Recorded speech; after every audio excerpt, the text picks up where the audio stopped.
أقوى سلاح اقتصادي في عهد الرئيس عبد الفتاح السيسي.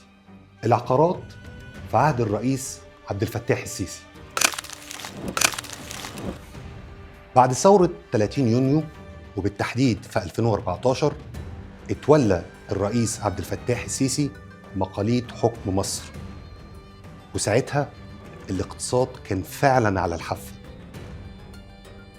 الدولار بيغلى، البطالة بتزيد، السياحة شبه متوقفة بسبب الإرهاب، وكان في قطاع واحد بيحاول إن هو يشيل البلد وهو العقارات.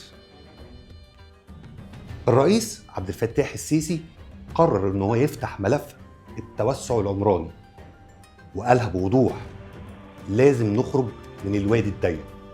وبدأت العاصمة الإدارية تظهر من وسط الرمل، والعلمين الجديدة ابتدت تتحول من ساحل مهجور لمدينة عالمية، وكمان أكتوبر الجديدة والمنصورة الجديدة وغيرها وغيرها من المشاريع العقارية الكبيرة.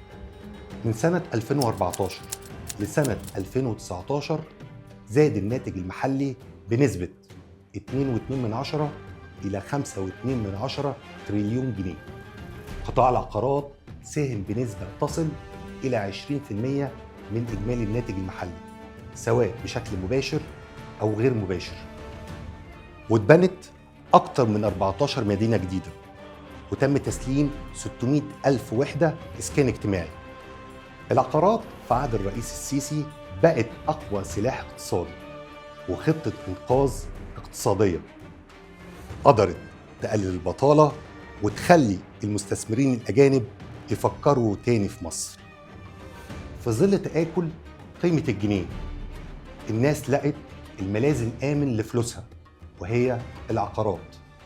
ده اللي هتعرفه معايا في الفيديو اللي جاي.